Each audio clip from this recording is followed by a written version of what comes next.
आज हम बात करने जा रहे हैं किस तरह से एक छोटा सा बच्चा जिसे विनायक सावरकर जिसके घर उन्होंने नाम दिया वो वीर सावरकर कैसे बना, किस तरह से उसके समाज और उसके आसपास बीती हुई घटनाओं का उसमें योगदान रहा। नमस्कार दोस्तों, हमारे YouTube चैनल ग्रेट बीइंग्स में आपका एक बार फिर से स्वागत है। यदि आपने इस सीरीज की पहली वीडियो नहीं देखी है तो जरूर डिस्क्रिप्शन में उसका लिंक दे रहा हूँ, उसे जरूर देखिए। आज हम जानेंगे कि ऐसा क्या था उस चितपावन कुल के एक छोटे से बच्चे में जिसने उसे विनायक से वीर सावरकर बना दिया। ऐसा क्या था उनके समाज में जिसने उनके अंदर एक ऐसा बीज बो दिया कि उनके अंदर एक जज्बा आ गया उस वक्त की अंग्रेजी सरकार के खिलाफ ललकार और आवाज उठाने का। चाहे आजादी से पहले चाहे उसके बाद, किस तरह से सावरकर ने बिना कंप्रोमाइज किए उस समय के राजनेताओं की सोच के विपरीत मार्ग चुनकर अंग्रेजों की नाक में दम कर दिया। चितपावन कुल जिसमें सावरकर जी का जन्म हुआ, उस कुल का इतिहास भी अपने आप में बहुत गौरवशाली है। यदि हम चितपावन कुल की बात करें तो मराठाओं के साम्राज्य के दौरान चितपावन कुल के ही लोग पेशवा की गद्दी संभाला करते थे। पेशवा की गद्दी संभालना यानी कि मराठाओं के पूरे साम्राज्य का निरीक्षण और राजनीतिक तौर पर विश्लेषण करना, ये इन्हीं लोगों का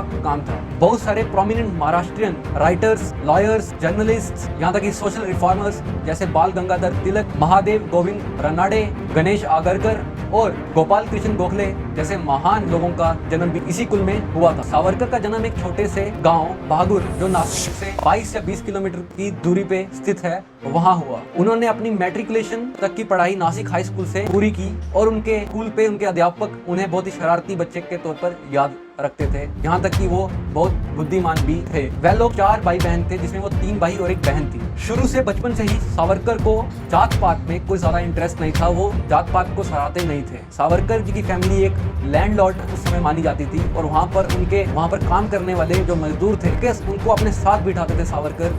जब कोई उन्हें देख लेता तो सावरकर पूरा क्रेडिट खुद पर लेते और कहते कि मैंने ही इन्हें अपने साथ बिठाया है। यहाँ तक कि अपर कास्ट ब्राह्मण कम्युनिटी से होने के बाद भी उन्होंने कभी जात पात को सराहा नहीं, वो हमेशा इसका विरोध करने के लिए तत्पर रहे। उनके सभी बचपन के मित्र वो सब बहुत ही गरीब वर्ग से आते थे। ज्यादातर लोग उनके जो दोस्त थे वो पिछड़ी जाति से माने जाते थे, जैसे कि परशुराम दर्जी और राजाराम दर्जी जो कि टेलर यानी कि दर्जी कम्युनिटी से बिलोंग करते थे।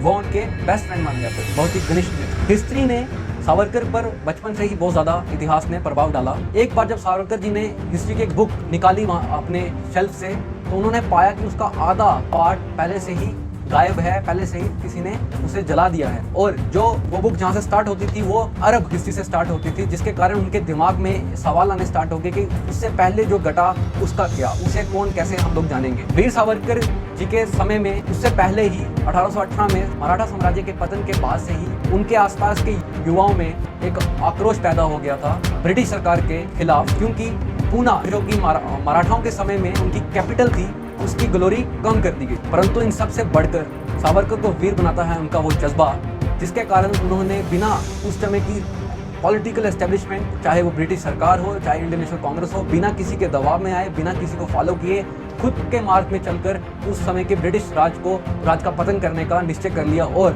उस मार्ग पर वो अकेले निकल पड़े। यही हमें प्रेरित करता है सावरकर जी के बारे में और ज्यादा जानने पर। आशा करते हैं ये वीडियो आपको अच्छी लगी होगी। इस वीडियो को जरूर लाइक करें, शेयर करें, सब्सक्राइब करें हमारे चैनल द ग्रेट बीइंग्स को और हमारे आने वाली वीडियोस का इंतजार करें। आशा है कि आप इन वीडियोस को जरूर सराहेंगे और बाकी लोगों तक जरूर पहुंचाएंगे। धन्यवाद।